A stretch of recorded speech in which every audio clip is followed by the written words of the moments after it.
नमस्कार दोस्तों।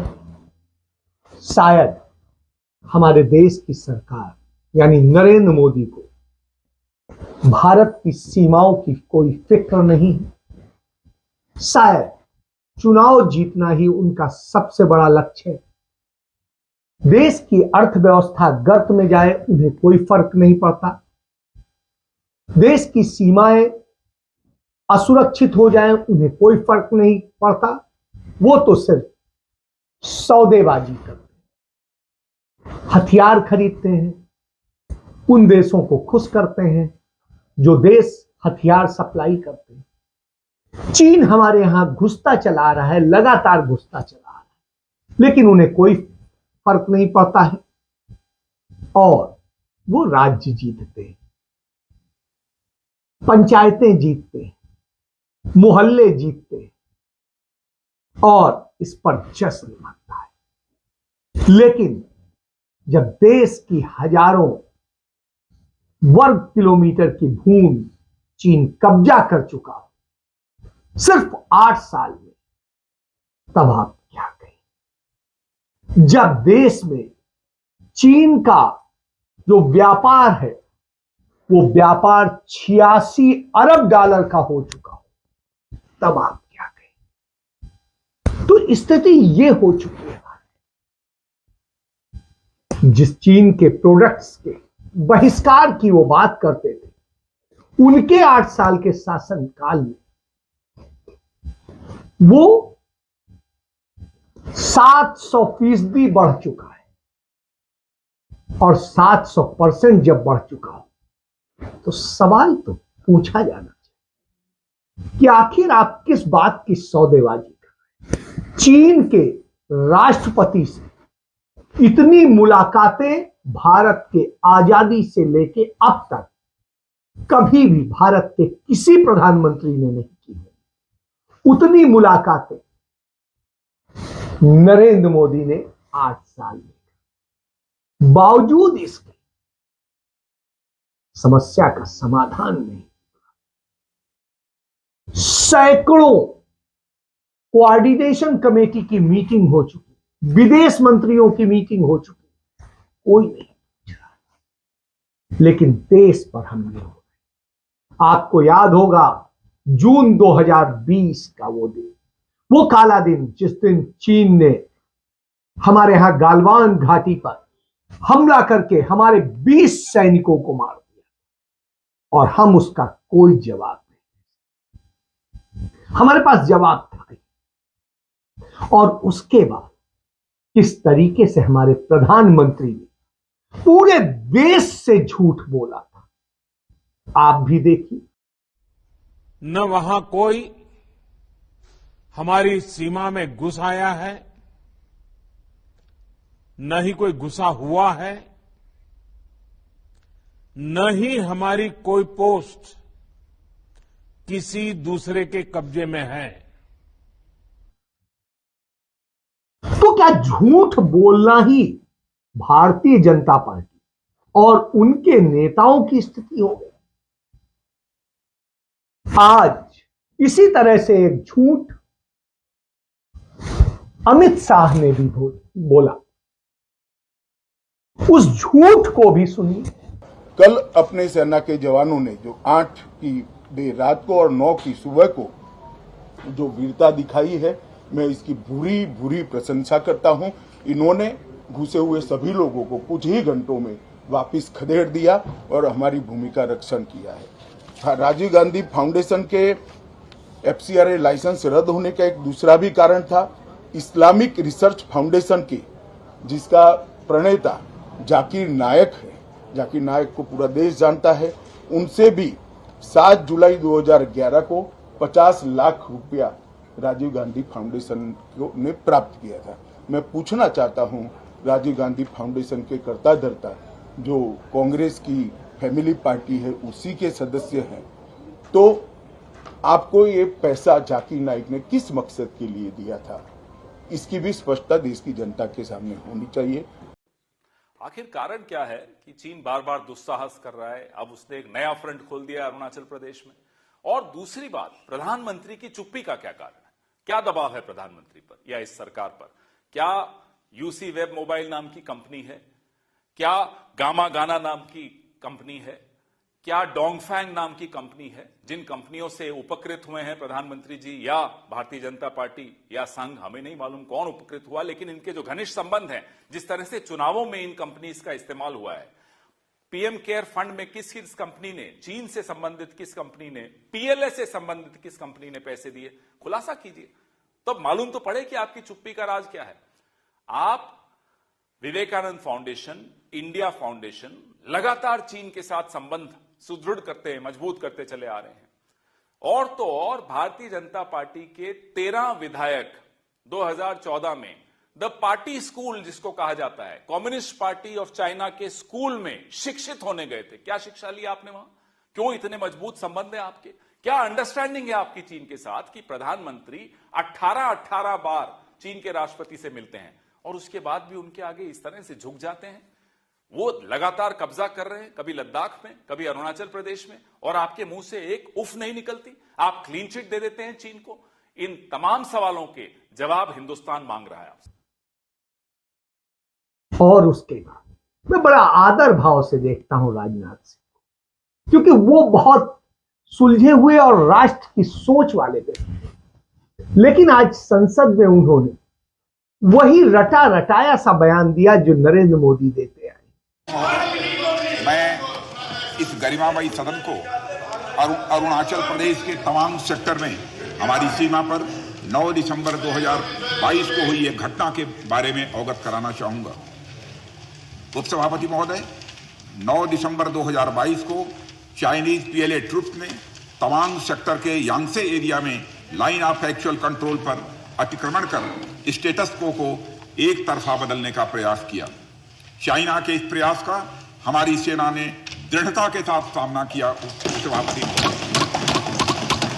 और सदन को यह भी बताना चाहूंगा, इस फेस ऑफ में हाथापाई भी हुई और भारतीय सेना ने बहादुरी से पीएलए को हमारी टेरिटरी में अतिक्रमण करने से रोका और उन्हें उनकी पोस्ट पर वापस जाने के लिए मजबूर कर दिया। इस झड़प में दोनों ओर के सैनिकों को कुछ चोटें आई हैं। उपसभापति महोदय, मैं इस सदन को यह बताना चाहता हूं कि हमारे किसी भी सैनिक की न तो मृत्यु हुई है और न ही कोई गंभीर रूप से घायल हुआ। कमोबेश उसी स्टाइल में वो बयान दे करके और सदन से चले गए। उन्होंने उसका जवाब भी नहीं दिया। इसको लेकर के सदन में मौजूद उपनेता गौरव गोगोई, जिनके राज्य में यह घटना हुई है, उन्होंने इस पर खुलासा किया। यह भी सुनिए। इसी सदन में रक्षा मंत्री राजनाथ सिंह ने कबूल किया है कि चीन भारत के जो हमारी सीमा के अंदर जो एरिया है उस पर हजारों स्क्वायर किलोमीटर पर चीन ने कब्जा किया हुआ है। ये बयान स्वयं रक्षा मंत्री ने सदन में दिया हुआ है और गृह मंत्री बोलते 1 इंच भी नहीं देंगे। इस प्रकार का दो रूपी संदेश क्यों आप सच्चाई नहीं उजागर करते? क्यों आप हमारी जो विभिन्न राजनीतिक दल हैं जिनका अधिकार बनता है कि आपसे प्रश्न उठाएं, आपसे इंफॉर्मेशन मांगे, जानकारी मांगे कि हो क्या रहा है सीमा पर, जो बार बार जो कांग्रेस पार्टी उठा रही है कि सीमा के उस पार चीन अपनी सिविलियन इंफ्रास्ट्रक्चर बना रही है, 5G टावर लगा रही है, हाईवेज बना रहे हैं, रोड बना रहे हैं। चीन जिस प्रकार विभिन्न समय में अरुणाचल प्रदेश में हमारे लोगों को अपहरण किया है, उस पर हमारी सरकार की क्या नीति रहेगी? तो इन बातों, इन प्रश्नों से ये सरकार भागती क्यों है?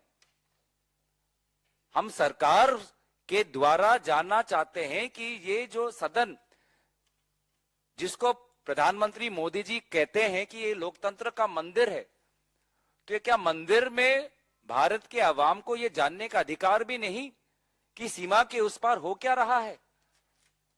जितनी जानकारी हमको मीडिया के द्वारा मिलती है कि लद्दाख में हमारे किसान बोल रहे हैं कि जहां पे पहले उनके बकरियां चराया करने जाती थी, आज उन एरिया में नहीं जा पाते।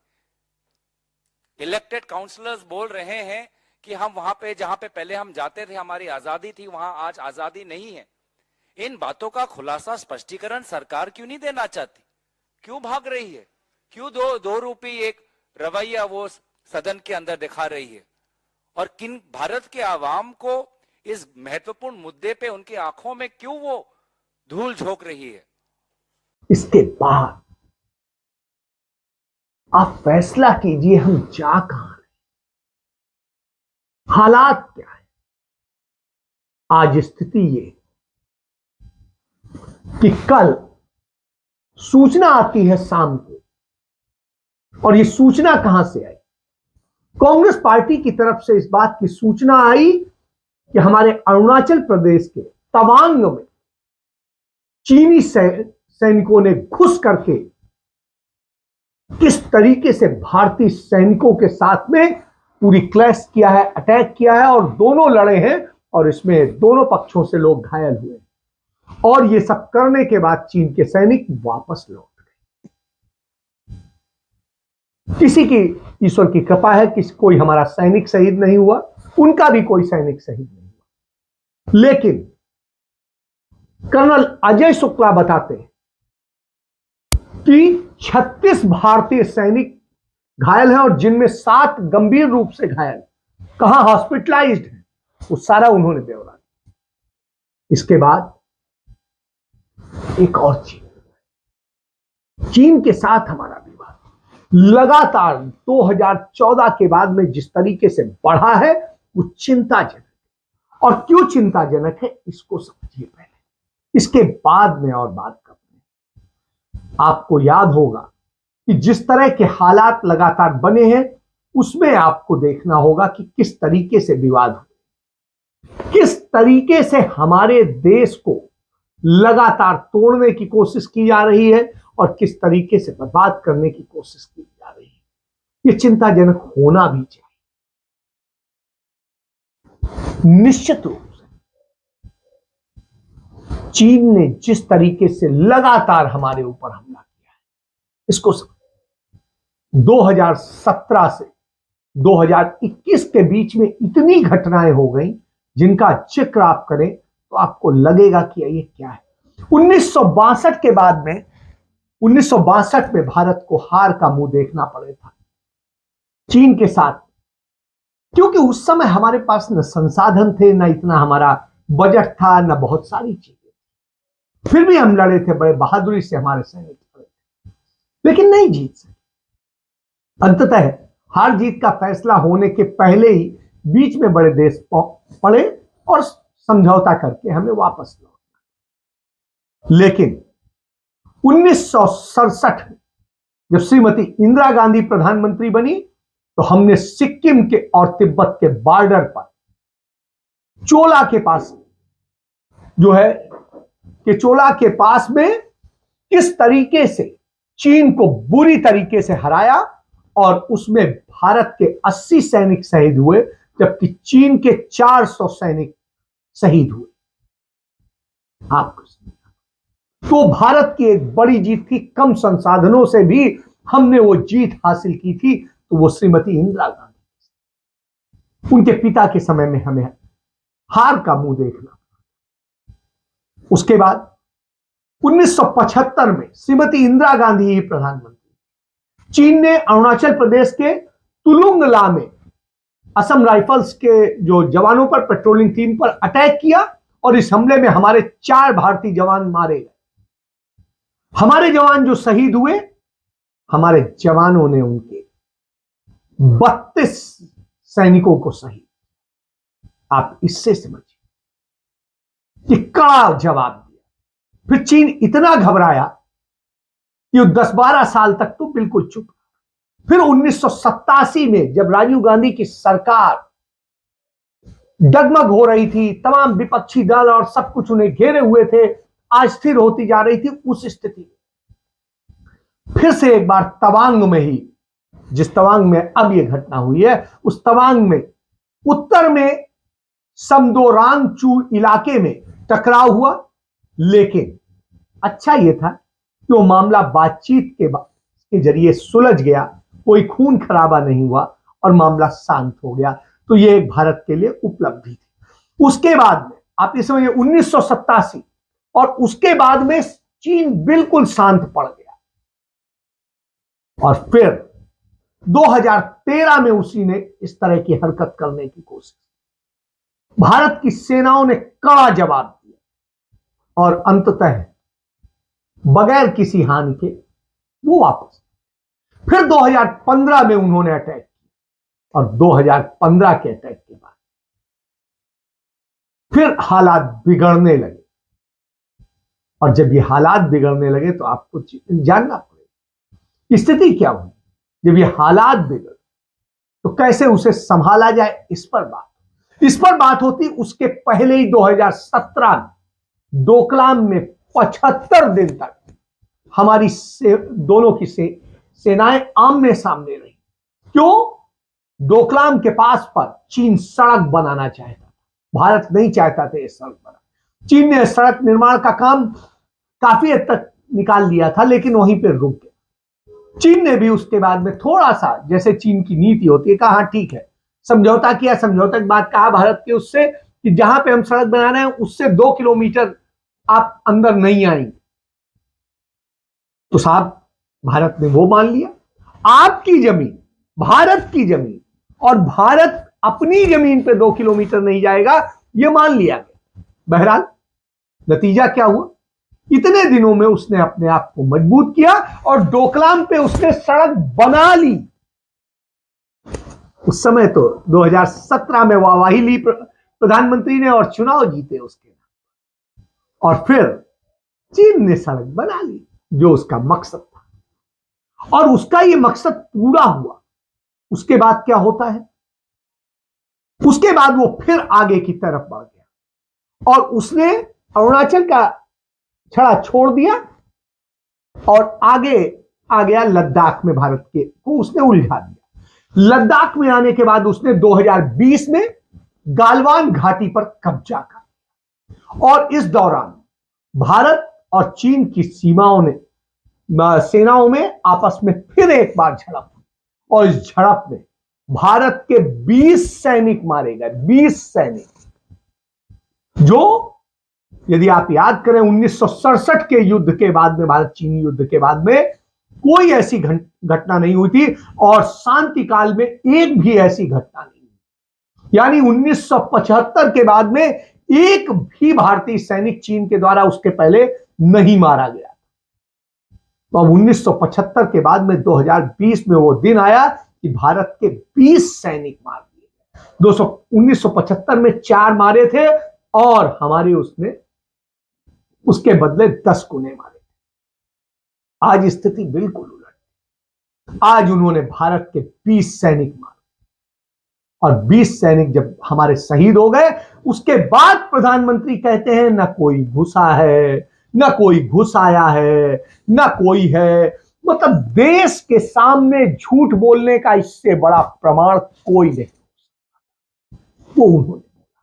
बहरहाल चीन ने इसी दौरान, चाहे कोविड काल चल रहा हो, चाहे जो कुछ चल रहा हो, उसने लगातार भारत की सीमाओं पर घुसपैठ की, और नतीजा यह हुआ उसने अरुणाचल प्रदेश की सीमा पर 200 पक्के शेल्टर्स बना लिए, और अरुणाचल की सीमा और लद्दाख की सीमा, इन दोनों पर मिला करके उसने 2000 वर्ग किलोमीटर की भूमि पर भारत के कब्जा कर लिया। और अभी चंद दिन पहले उसने फिर से गालवान वाले इलाके में एक हमला किया, झड़प हुई, और वो आगे बढ़ाया, और भारत की 15 किलोमीटर की जो भूमि है, उस भूमि पर उसने कब्जा जमा लिया, और उसे फिर दोनों ने मिलकर मीटिंग करके उसे बफर जोन घोषित कर दिया। यानी जो भारत की भूमि थी वही बफर जोन घोषित हो गया। इससे आप समझ सकते। और कमोबेश यही स्थिति गालवान में हुई है, यही स्थिति तवांग में हुई है, और अब स्थिति यह है कि भारत की ही भूमि बफर भूमि होती जा रही है, और एलएसी एक प्रकार से खिसकते खिसकते भारत के और भीतर घुस लाइन ऑफ कंट्रोल। अब आप समझिए, अभी प्रधानमंत्री ने, हमारे प्रधानमंत्री चीन के साथ में जितनी डिस्कस किया है, जितनी चीजें की है, आपको यह समझना पड़ेगा। उसने अब तक जो है प्रधानमंत्री ने 20 मुलाकातें की हैं, 20 मुलाकातें चीनी राष्ट्रपति से सिर्फ 8 साल में, और 9 यात्राएं हुई, 9 यात्राएं, 30 मुलाकात, सारी कोशिशों के बाद चीन का धोखा। यही भारत के शायद भाग्य में है। अब ये 9 तारीख की घटना है और कल 12 तारीख थी। 12 तारीख तक हमारी सरकार ये छुपाए रखी कि भला हो उन लोगों का जिन्होंने निकाला। अब उसका है कि मीडिया के जरिए कैसे प्रस्तुत किया जाए कि भारत ने कड़ा जवाब दे दिया। कड़ा क्या जवाब दे दिया? 2 किलोमीटर की भूमि हमारी कब्जा करा दी है, क्योंकि नहीं तो बफर जोन उसके 2 किलोमीटर बाद था। 14 देशों से इसकी सरहदें लगती हैं चीन की, और 3488 किलोमीटर सीमा चीन और भारत की सीमा है। 3488 किलोमीटर। अरुणाचल से सटे 15 इलाकों के उन्होंने नाम बदल दिए। 15 इलाकों के, 15 में से 8 क्षेत्रों में तिब्बती लोग रहते थे, उनको किस तरीके से उन्होंने वो कर लिया है। 2017 में 6 स्थानों के उन्होंने नाम बदले थे, और इसके संदर्भ में अक्टूबर में इससे संबंधित कानून बनाया था। तो ये चीजें हैं, और इसके बावजूद आप कुछ नहीं कर पाते हैं। और इनको लेकर के क्या लड़ाई लड़ने का सिर्फ और सिर्फ कांग्रेस का जिम्मा है? बाकी विपक्षी दल क्या कर रहे होते हैं?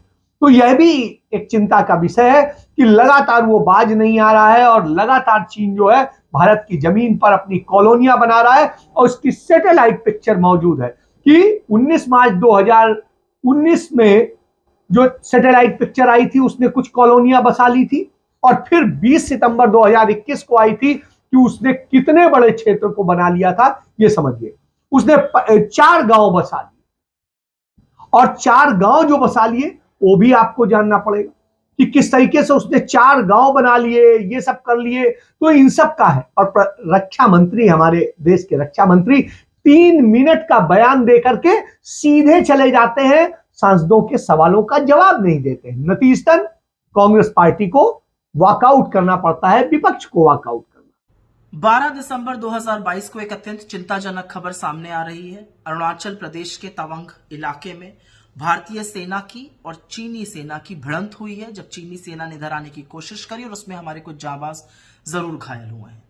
लेकिन मुझे पूरा विश्वास है अपने सेना के शौर्य और पराक्रम पर, और यह दावे के साथ कह सकती हूं कि हमसे ज्यादा क्षति चीन को जरूर पहुंची होगी। लेकिन चीन बार बार यह हिमाकत कर क्यों रहा है? 15 जून 2020 की वो स्याह रात आपको याद होगी, जब गलवान घाटी में चीन को खदेड़ते हुए हमारे 20 सैनिकों ने सर्वोच्च बलिदान दिया था, और उसके बाद प्रधानमंत्री ने देश को भ्रमित करने के लिए एक बहुत बड़ा झूठ बोला था कि कोई घुसा हुआ नहीं है। उसी का खामियाजा ये देश आज भी भुगत रहा है, और उसी के चलते चीन को यह हौसला आ रहा है कि वो बार बार ये हिमाकत और ये धृष्टता करे।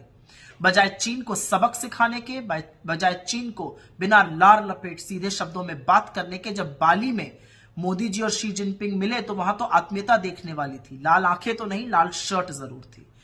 खैर, दिक्कत की बात एक यह भी है कि यह घटना 9 दिसंबर की है, और 12 दिसंबर को ही सूत्रों के माध्यम से चलाई गई है। 3 दिन का डिले क्यों?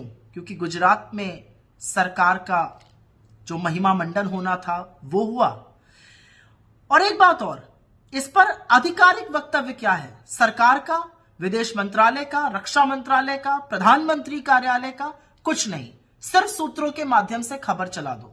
मोदी जी, आप इस देश के लोकतंत्र के चुने हुए प्रधानमंत्री हैं। शी जिनपिंग की तरह उम्र भर के लिए नहीं चुन लिए गए, और इसीलिए जरूरी है कि अब आडंबर को त्यागिए, हिम्मत दिखाइए, डरिए मत, और इस देश को विश्वास में लेकर सत्य बताइए, और चीन को वाकई में सबक सिखाइए कि वो आइंदा ऐसी हिमाकत ना कर सके।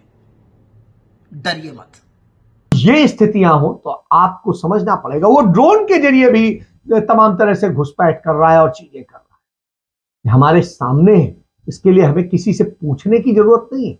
चीन का दावा कभी ऐसा नहीं है कि रुका है, वो लगातार इस तरह से कर रहा है। और प्रधानमंत्री अभी G20 में गए थे और वहां पर भी किस तरीके से जाके उनके आगे हाथ जोड़ के खड़े हो गए थे, वो भी हम सब ने देखा है।